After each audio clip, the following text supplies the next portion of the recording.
de la producción de proteínas, alguna producción de marcadores inflamatorios dependiendo del tipo de dieta que un sujeto pudiera llegar a tener, y adicionalmente diferentes fenómenos de inmunomodulación concatenados a estos dos mecanismos previamente relacionados. Entonces acá vemos como tal cómo los diferentes mecanismos o los diferentes factores pueden afectar como tal la funcionalidad de la tiroides y pueden llevar como tal al desarrollo de tiroiditis autoinmune. Vemos como algunos déficits de micronutrientes, como lo podría llegar a ser el hierro, el yodo, el selenio y el zinc, que son algunos elementos que se han mencionado a lo largo del día, pueden también llevar a afectación de la tiroides, y vemos cómo todo eso se correlaciona como tal con alteraciones y disbiosis de la microbiota intestinal y el eje de la microbiota con los diferentes órganos del cuerpo. Hay algunas limitaciones de los estudios clínicos al hablar de nutrición. Son importantes recordarlos porque esto es lo que nos implica y lo que nos explica por qué no hay realmente claridad y no hay realmente calidad y certeza al momento de recomendaciones en los diferentes tipos de guías clínicas en cuanto al apartado de nutrición y en cuanto al apartado de suplementos.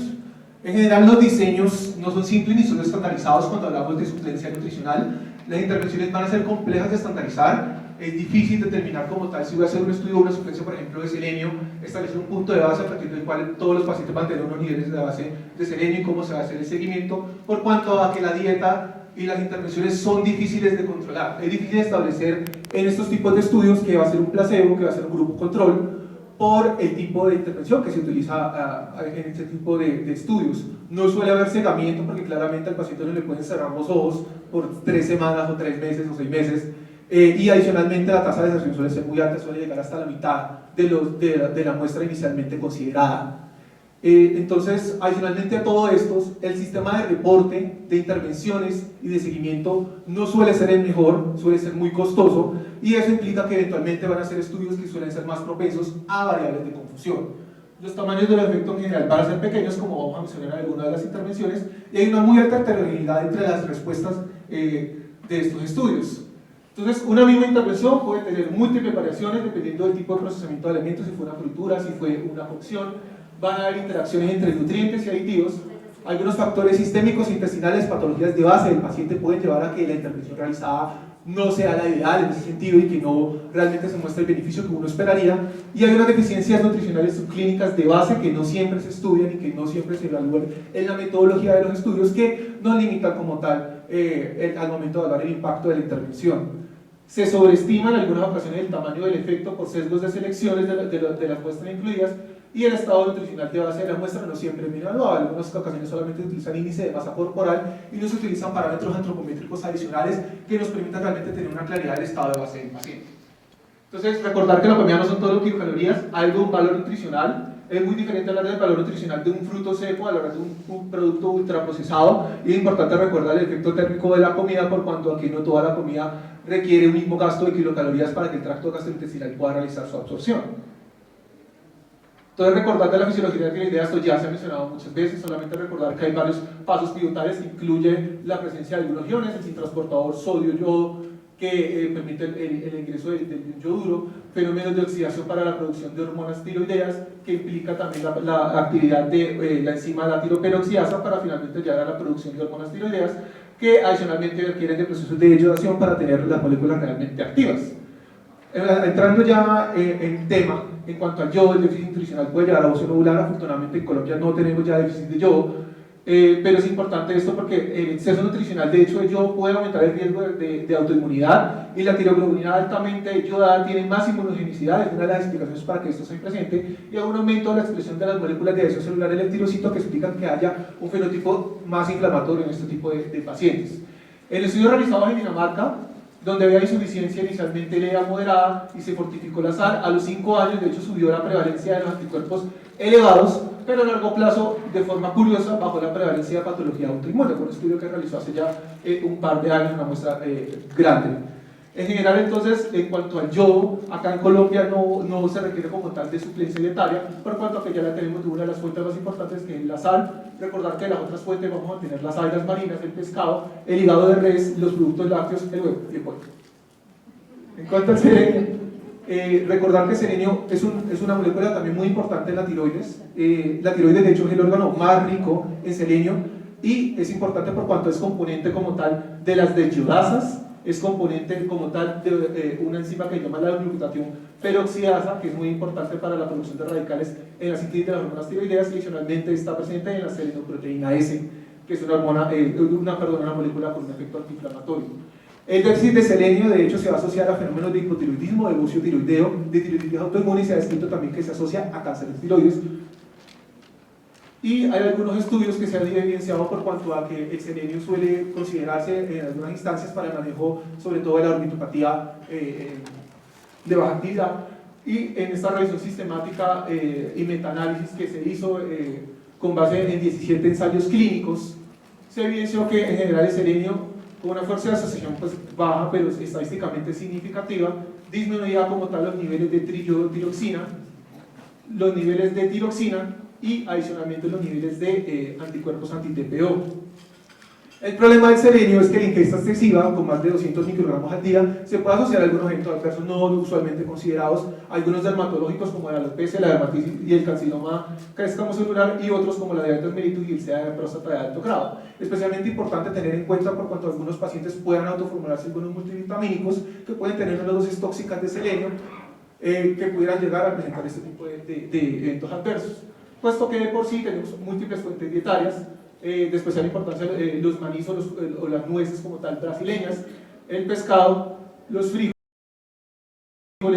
el pavo y adicionalmente el huevo es una comida alta en selenio.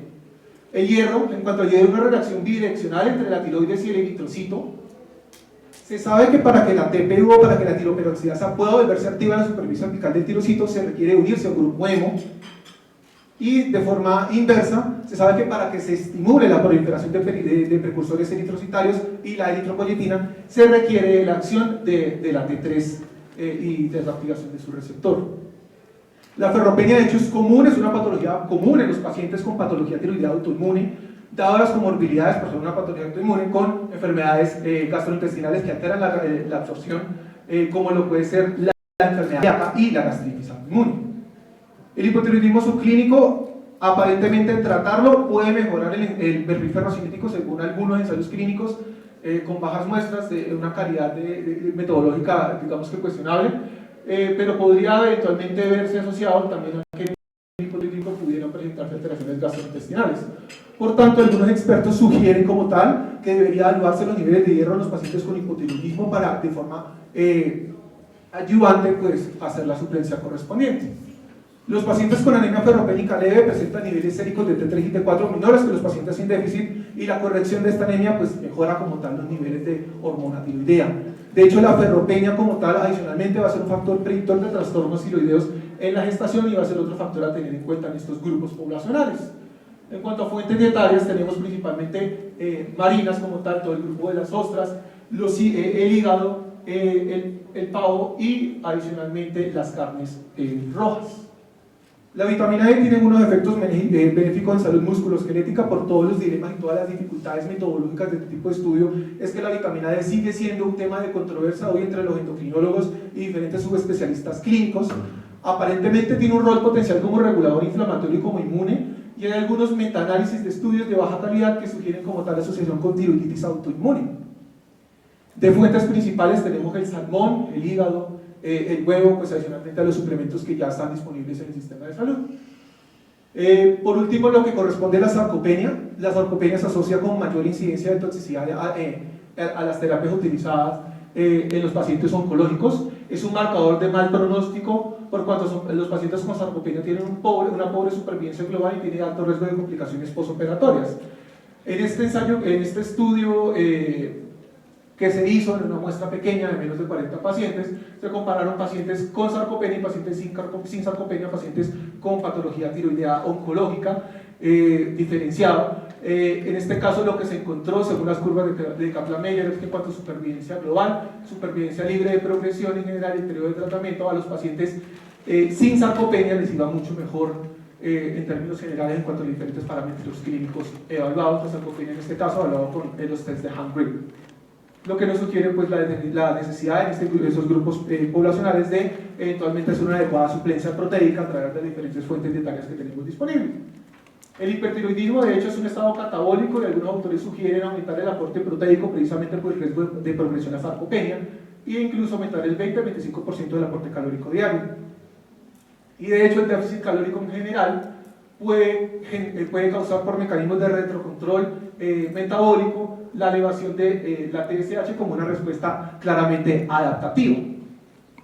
Por tanto, hay potenciales vías fisiológicas explicativas de las asociaciones entre la nutrición y la tiroides. Se requieren realmente estudios aleatorizados robustos de buena calidad que nos puedan brindar alguna certeza clínica de qué tipo de suplementos, a qué dosis se deben utilizar. Las guías difieren mucho, en mucha heterogeneidad en cuanto a las recomendaciones de suplementos en los pacientes con patología tiroidea.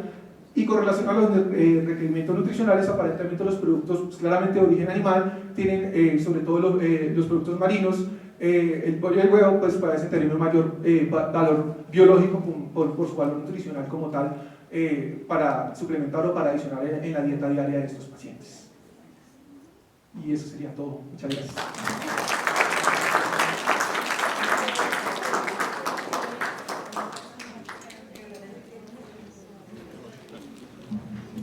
Bueno, yo creo que todos estamos cansados. Vamos